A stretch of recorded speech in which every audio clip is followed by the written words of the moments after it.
Alright guys, real quickly, I didn't see too many videos covering this, so I wasn't going to make a video at first, but I decided to go ahead and just do one real quick.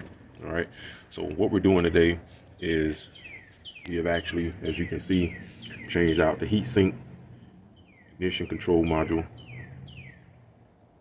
and our coil. Alright, then we're going to take it a step further and we're going to do a mod where you raise this whole bracket off of the engine block. All right, so that way you won't get as many heat related problems from the heat transferring from the block into your ignition control module and your ignition coil. All right, so basically you'll be able to just have this functioning alone without extra heat. And sometimes it's been known that the extra heat from the block heat soaks, okay, and messes all of this up and causes your vehicle to misfire and run funny and all that kind of stuff. So those of you watching the video, you may have had some issues with this. Okay, first thing you want to do is I disconnected the negative terminal on the battery. All right, get that out of the way. Now you're probably wondering why I didn't show this process. And I used to watch some of the videos on the LT1s and the guys performing work like spark plugs and stuff like that, and you're like, man, why you don't show it? Man, listen, your hands will be so dirty, and unless you have somebody filming this for you, you know, that's the only way that you won't get stuff all over your phone and your camera lens and, you know, all that kind of stuff. Because these cars, 25, 30 years old, that kind of thing, you know, you're going to have a lot of stuff on your hands. So it's real easy. I'll just explain it to you guys. All right. So of course, you want to remove that whole housing, okay, from here. It's in this location. All right. You have a boot, plug, wire, whatever you want to call it, that runs to your distributor, your OptiSpark. Take that off. Okay, that goes to the bottom. If you got a 95, you got two plugs. All right, they're just tucked down in here, chilling out. But you got a gray for the left side and a black for the right side. All right, snap those off. Then you have this black one at the top that goes here. Okay, snap that off. I used a 14 millimeter, and you're gonna have these bolts right here that you're gonna take out, one on each side. All right, the bolt on the right side is going to have the grounds that you see here, all of these attached to it. So it's going to be an extra nut that sandwiches those ground terminals in right here, which comes from your main wiring harness. All right, so take that nut off, pull these out, then start taking your bolts, backing your bolts out. Very simple.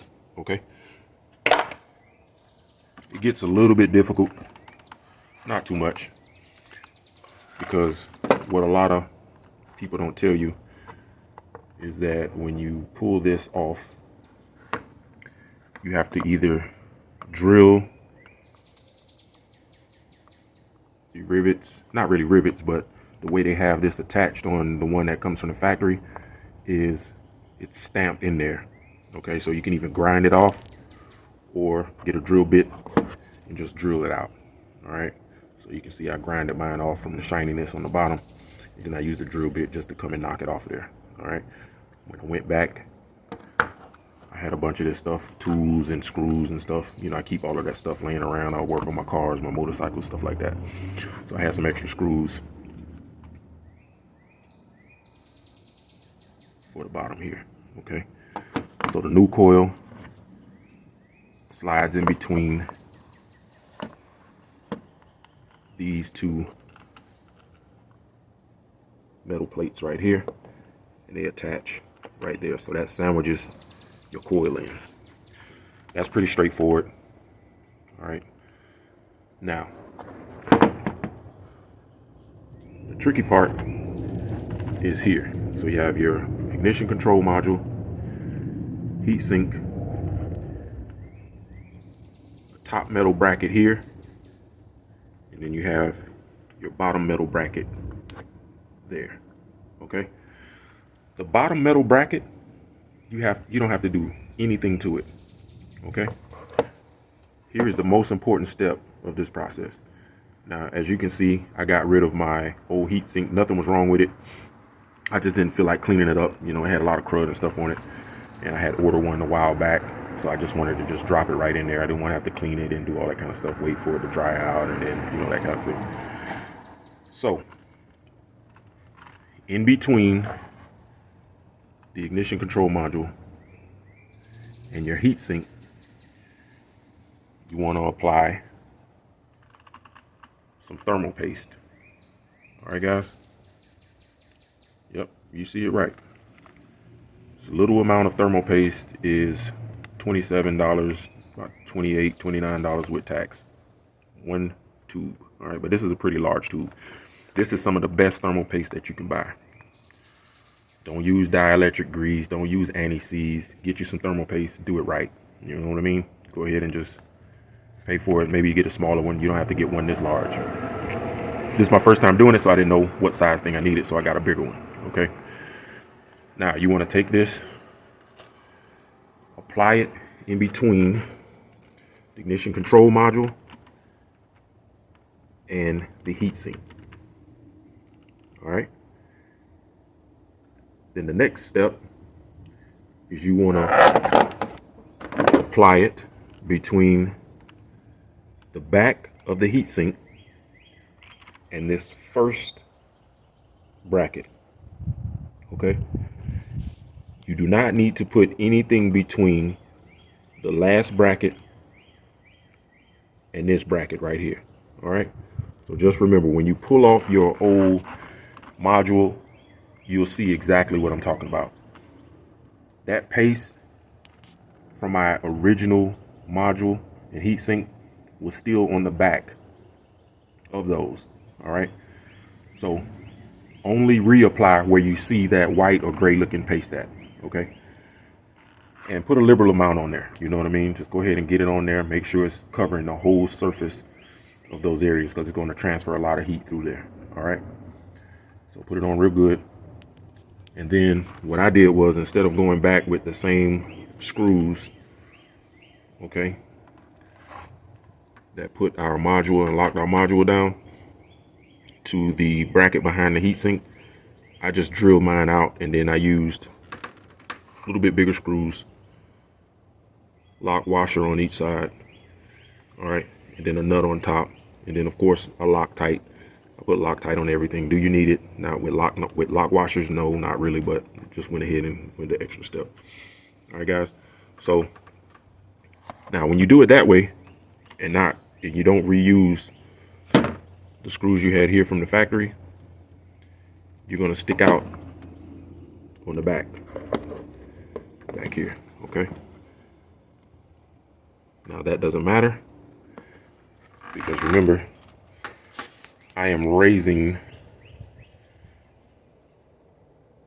this whole housing off of the block anyway to keep it from getting as hot. I didn't have any problems with it before, but who knows? You know what I mean? Just might as well go ahead and do it and upgrade it. Get everything right. All right, guys, so that's pretty much it. So now I'm going to go ahead and install it back on the block, or raised off the block, I should say. This is good for people that have tools, you know, laying around in the garage. You got tool sets, you know, different kind of tool sets, drill bits, sockets, ratchets, you know, impact drills, drivers, that kind of thing. And you got a lot of like screws and washers and nuts and bolts and stuff that you keep in stock, you know, at your house or in your garage. Now, if you don't, you can go to Home Depot and get all of this stuff, guys. All right. What I'm going to do to raise it off the block is I'm going to put two of these. These are stainless steel, so make sure you get stainless steel. These are the AMC, as you can see on there, stainless steel washers. these two will be right in between the block, okay? And then I'm running copper on top of the stainless steel. All right, so it'll be 3 washers total. Steel dissipates heat much slower than copper. All right, guys. But this is splitting hairs, so the copper on top, right before our bracket housing there, and that just will allow your unit here to dissipate some heat through that copper and then slow it down with the stainless steel. All right, coming off the block. So could you just use stainless steel washers? Yeah, you could, you know, but I'm only doing this one time. The first one lasted almost 30 years, right? I haven't had the car that long, but the first one lasted almost 30 years. So I know I won't be doing this for a while, and just take the extra time to go ahead and do it right. All right, guys, so let me button everything back up, and I'll drop back in and show you a picture when it's done. All right, guys, we got it in. Everything's buttoned up. You can see the washers right there on the top. You can see the copper one real good on that side. You can see that one.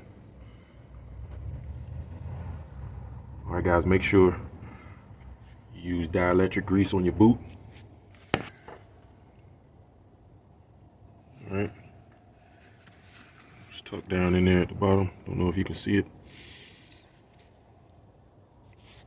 All right, there we go. It's actually right here.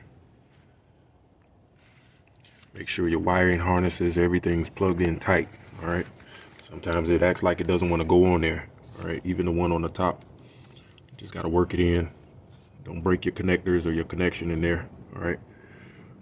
Just make sure it's moving a little bit, and then go ahead and punch it in there once you know it's moving the right way and everything is connected. All right, guys, so that's how you do the cooler ignition control module housing mod. All right, I don't know if that's what it's called, but I just made that up. But a lot of guys know about this mod on the forums.